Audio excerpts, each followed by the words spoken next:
So it is December 10th, 2021, going for a quarter to 4 p.m. It's 3:40 right now. And here, my sister had picked up some of these Dandy's vegan gelatin-free, or those right here. No gelatin vegan marshmallows. Oh, Louis smells them. Look at that. He smells the Carrageenan and probably in them. There's Carrageenan as a substitute for the gelatin. That's what this the smaller variety of this product, the smaller vegan marshmallows that they make, like come in a bag like this, has a different net weight. I think it's about a quarter of the amount of weight that this product is. These are the larger ones. No, what was I going to say about that? Oh yeah, but I had noticed when I ate them, where I hadn't had any products containing carrageenan for over, let's say, 2 years, possibly maybe 3 or 4. I don't even know. Maybe it was 4 or 5 years. I've been here for a while, and most of the products, the dairy-free products that used to be manufactured with carrageenan as the substitute, as a either for gelatin, but most cases it's used as like a thickening agent in the non-dairy beverages, non-dairy yogurts, and non-dairy ice creams. But now they've been using gellan gum since I've been down here for like a number of years. They switched it from carrageenan to gellan gum, and my body just can't ingest those products, so I have to make my own homemade non-dairy products, like non-dairy milk, non-dairy unless they have the Zen soy pudding. They've been around for a long time, and they probably still use carrageenan.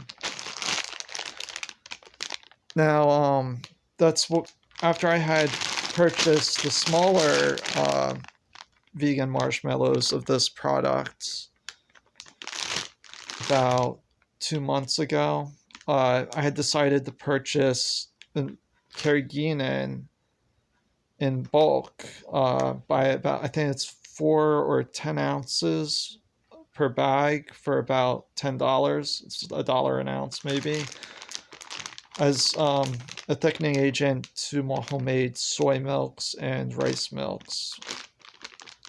Everything that I would normally use carrageenan in a product that you would buy already made in the store in the past that uses gellan gum, now I make it homemade with the carrageenan.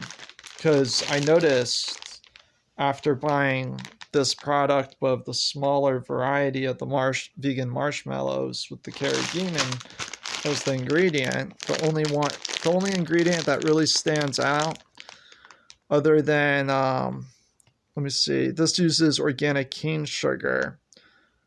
So it's not the tapioca starch or the tapioca syrup. It could be the tapioca syrup even. That helps too, other than the carrageenan, but the carrageenan does help too.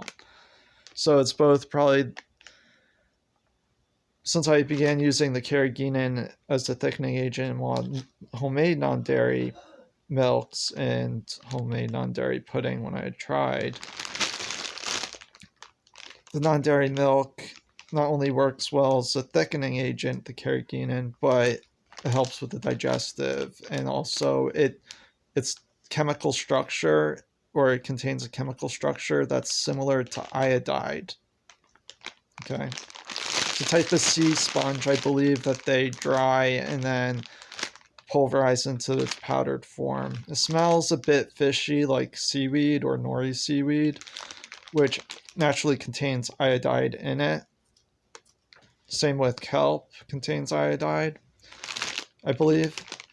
And sea salt usually is a natural source of iodide, but I think the pasteurization process, they remove it, or it gets removed in that process possibly, and then it, because my lab work, when I switched to making homemade vegan meals, I have hypothyroidism. I was born with hypothyroidism, but I wasn't diagnosed until I was 18 years old.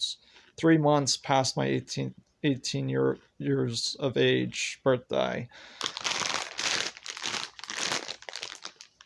3 months after I had turned 18, I was diagnosed with hypothyroidism, but I was born with a congenital hypothyroidism, which was, later on I did more research. It basically is a benign tumor that interferes between the pituitary and hypothalamus, where I take thyroid stimulating hormone medications to increase the TSH and stuff like that, thyroid stimulating hormone.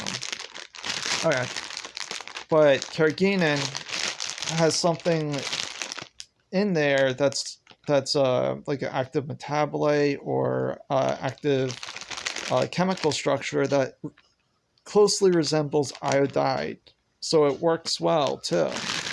In that case, I believe that's more of an educated guess or a hypothesis. More than that, it's not really a hypothesis. I do have good results. I do. I'm 36 years old, so I've been taking thyroid medication since I was 18. So that's what inspired me to purchase the Carrageenan in bulk in the small bag that I use. I put about a teaspoon worth per every 8 ounces of.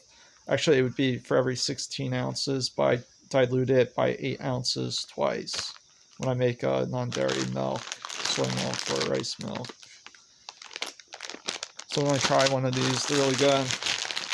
What I noticed is that a reduction in mucus when I ate these. There's a reduction in mucus, and more of a reduction in mucus when I ate these than when I drank my homemade soy milk with the Carrageenan added to it. So that could have been because the tapioca syrup. Because brown rice syrup contains amylase in it.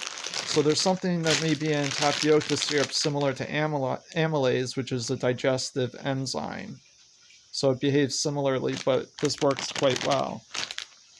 So next ingredient I have to start trying to incorporate in some of my homemade stuff is maybe tapioca syrup.